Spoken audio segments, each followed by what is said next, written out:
Welcome to Something to Talk About from the Bainbridge Island Senior Community Center. I'm Reed Price from the center, and we're going to be talking with Heather Minton and with Kimberly Gorman from PAWS. But first, I want to thank Fieldstone Communities of Bainbridge Island for sponsoring Something to Talk About. Fieldstone offers independent and assisted living and memory care up on Rolling Bay, and they have respite and daycare programs too. If you'd like to learn more, take a tour of the campus. You can check them out at fieldstonecommunities.com. You can also give a call to Celia or let's see, who's the other person? Celia or Jamie, and ask them, and they'll take you around. They'll also treat you to a free lunch. The number to call is 206-594-1010. So I'd like to welcome Heather and Kimberly.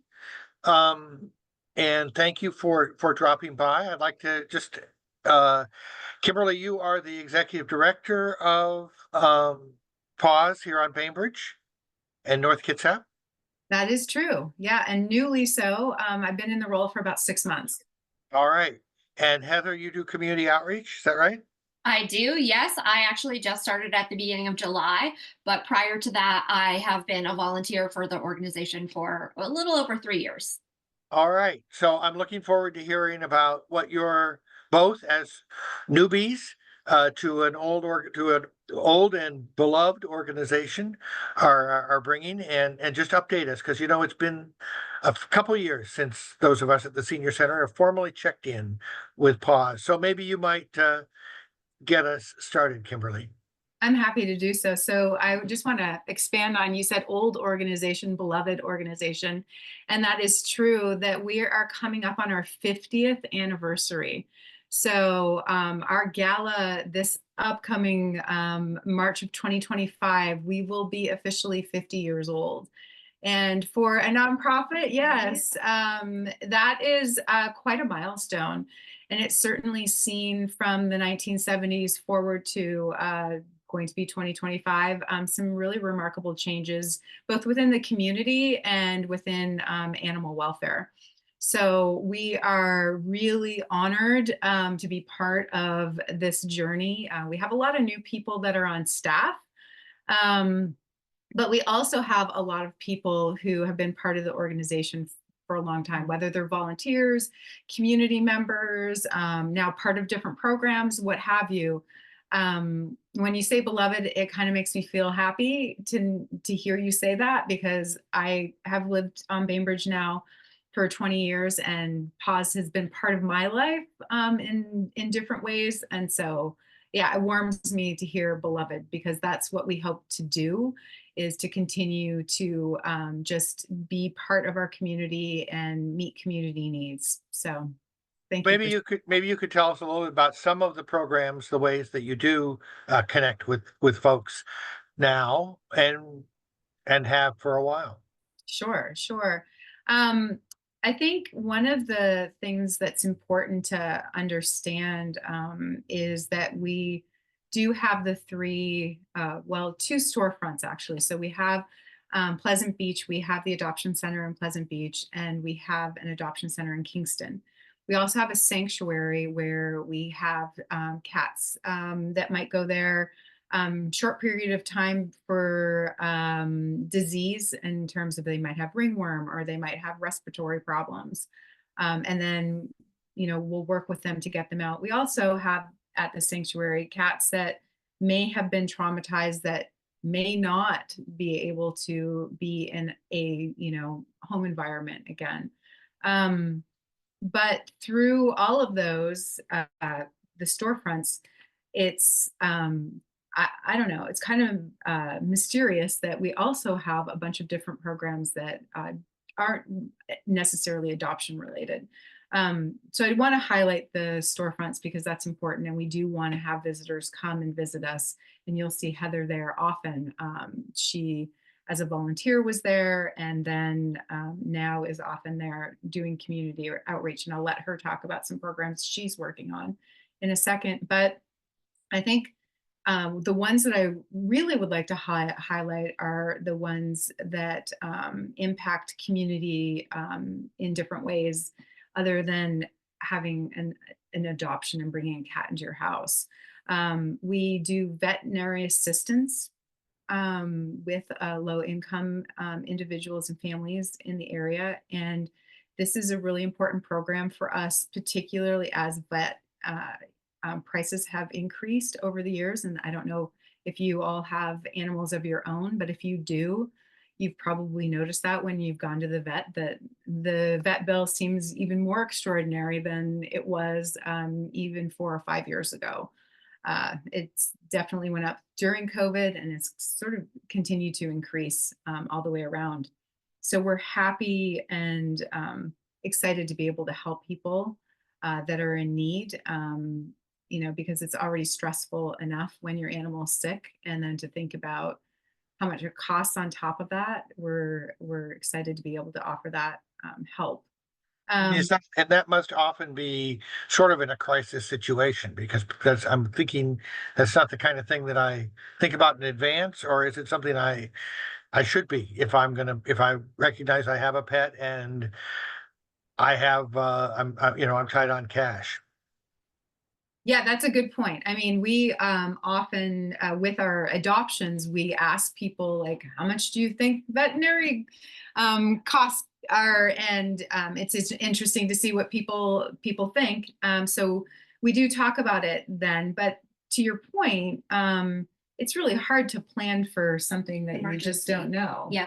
And we also we have two separate programs for veterinary care. The other one that you can plan for is we do have a separate spay and neuter program. So if you get an animal somewhere, all of our animals come spayed and neutered already if you adopt from us. But if you do have an animal that you can't necessarily afford and fit into that low income bracket, we do offer that as well, in addition to the sort of emergency veterinary care fund. Yeah, and Thanks. that's really important. We want our animals to come out spayed or neutered. We just had, a kind of a crazy story, but I didn't know this about cats, that how often they could get pregnant. Oh, yeah. But we just had well, I would say kitten, but cat who's 10 months old, who just had 8 in her litter, this is her second litter, and she's only 10 months old. Oh, geez. So when you think about what that does to a body, to have to take that on, and this poor, kitten cat has already had, this like 2 litters, this many babies, it's really important to think about spay and neuter. Absolutely. Do you also take care of shots? So, Yeah. So if a cat comes to us, whether it's through surrender or it was part of a program that we call the last litter, and we bring in pregnant mamas and kittens, we make sure that when our cats leave, that they are up to date on all of their shots, that they're microchipped, that they're as healthy as possible. So they have visited the vet or they've seen our animal welfare manager. Yeah, we make sure that they have everything that they need before they leave us. what about shots thereafter? So shots thereafter, we would expect that to go through a person's regular vet service, except for if we're talking about our PAWS program. Which we should. Yeah, that's a big one. So if you want, Yeah. So PALS is, I think, actually our program that maybe you were talking about, that you've seen your friends have animals through us. And it stands for Pets and Loving Seniors. And what it is we have senior animals, and a senior cat in our organization is a cat 5 years or older. So they can be, they can be 6, they can be 13. And what we do is it's considered a long-term foster situation, and we place a pet with a senior, and we do then cover everything for that pet. We cover litter, food, veterinary care. We do ask that the person is able to take them to the vet if they need it. But we retain ownership, but the senior has the pet in their home, has companionship, but we do provide all of the medical care. It's wonderful. Yes, yes, it is a really wonderful program, and we're happy. I think we have 10 cats and people in the program, and 1 dog and person in the program right now. So, So you do dogs. You do any other creatures other than cats and dogs? just cats and dogs. And I guess that's another misconception, is that we're all about cats. We are in our centers all about cats, but in terms of our vet assist and our PAWS program and other programs, we are all about both. If somebody was interested, no chameleons, huh? no chameleons, except No you, Sheila. chameleon. No, sorry Not right about now. that. No. I was wondering about if I'm interested in finding out more about the PALS program. I know you have a website, but what other would we contact you? You could contact either one of us. Yeah. Actually, anyone in our organization can talk PALS, but we do have a program manager. Her name is Hannah. And Hannah does do all the work for our PALS program. So if somebody's interested, then she'll set up a meet and greet and go and talk with the person and see what it is that they're thinking that they want. How would that work out in their particular living situation? And we do our very best to match up a senior and a cat that will benefit from being with each other. That's really important to us. It's not, any cat. It's not any person. Yeah, the personality has to be a match for both of them. So Hannah is that person, but anyone can get you to Hannah. Yes. And I will say the other thing of note for the PALS program is that it does have to be within our service area. So the person does have to reside on Bainbridge Island, North Kitsap, as far as Silverdale. And that's the extent of our locations. And a lot of that has to do with just making sure that we can help to care for the animal if there is need to do so, and the transportation pieces. Yeah. And so when you're looking at trying to find, match people up, it's a combination of sort of what my activity level is, what the age of the cat is, what the activity level of the cat is, all those things. Absolutely. Yeah. And it can come down to preferences too. I went to a meet and greet and the person was like, I really would love a tabby. I'm thinking about, somebody who is shorter haired versus long haired. I mean, so there's those pieces of it too that you're also trying to match up. But yeah, activity level, certainly. And I think that's one of the reasons why we're, senior cat, senior person. Kittens are hard. So we try, to stay away from matching up with kittens. You foster kittens, don't you? We do. Yeah, we have a foster program that is part of our last litter program. I don't know if you want to. Sure. Yeah. So if we have a cat, they can either be owned by someone that is pregnant. What we do is we take the pregnant mama, we place them into a foster home. They have the kittens in the foster home. Once the kittens get to a certain age, usually it's around 8 weeks, when they're weaned, we take the kittens and we separate them from the mom. We do a spay and neuter for them, all of the vaccinations, again, microchipped. And then we do the same thing for the mom. So we put the kittens up for adoption. If the mom is owned by someone, we return her and she is spayed and ready to go back to her previous life. And if she wasn't owned, then we also put her up for adoption. So we actually have a lot of lovely last litter moms in our Pleasant Beach Center right now. Great. And those foster families, that's one way that somebody might volunteer, right? Absolutely. Yeah. I think that's one of the most important things. We do have all these programs But we would be nothing without our volunteer base. So I can't stress that enough, that we are a small staff. We have 6 full-time people, 5 part-time, and 1 contractor. And then we have all of these volunteers that are giving us time out of their days, sometimes daily, to help with feed and clean, and socialization of the cats, transportation, fostering, helping out with the gala or other events that we might have coming up. We just have a really, really strong volunteer base. So you must be good. You must be great for volunteer support. Sounds like if you keep your volunteers, that's wonderful. And if I were interested in learning about volunteering, I know you have some things listed on your website.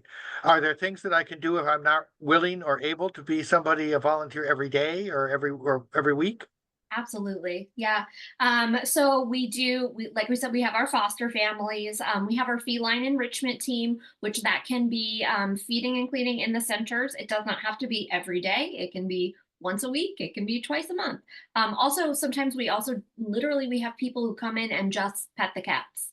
We do a socialization, and that can be, whenever it works for you. We have our pet food our food banks. That's another way people can volunteer and never even really come into our centers. And we also are just starting a youth enrichment volunteer program as well. What What is, about, oh, go ahead, Sheila.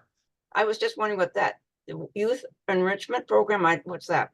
Yes, so we're having kids as young as 14 up to 18 who are starting to come into the centers. I actually have 2 of them volunteering with me tonight at 5. And we're just sort of building the program and figuring out exactly what we want it to be. But we want there to be a gateway between the youth in our community, stewardship of taking care of pets, taking care of the environment, and giving back. Lovely. Yeah. And like I said, they also get to play with a lot of kittens right now. And so it's also fun. And that is the thing, I think, why we have retention, is because we do have a really good time and genuinely love what we're doing. And you can feel it. When you leave for the day, you've done something good. Is it part of what you do? I noticed on your website you had a little blog post about how September is Responsible Dog Ownership Month. I wondered, are there things that you do in terms of helping us be better pet owners as part of your work? Absolutely. Certainly, when you come into the different centers, we're always helping people to understand, cat behavior, what you could even do with your cats at home. There's a lot of times that people come in just to ask questions. So all of our staff are pretty familiar with, basics on how to help out cats. I think one of the things that we want to grow into is more community outreach and education. So one of the things that Heather is going to be doing is reaching out to more of the schools and getting in to start to talk to younger kids about how to take care of animals. Great, great. Yeah, it is a wonderful, wonderful thing, especially if you are ready and prepared to be a good pet owner. Yeah, and it's hard because, you can get wooed very easily by a cute kitten or a cute puppy, and cute kittens and cute puppies turn into cats and dogs, and that's a different story. And so helping to build that awareness of the whole cycle of an animal and how long they can live, that they are just as important on this planet than we are, and how to build that relationship in a very different way. I think it's a learning curve, I think, for all of us. Yeah, we had a dog that we adopted several years ago that was turned out to be a lot more work than we thought it was going to be when we first met her.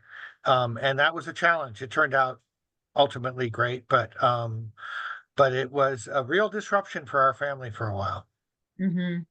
Can be. And especially when we're talking about animals who have been rescued, come with trauma, and it's not always apparent what that trauma is.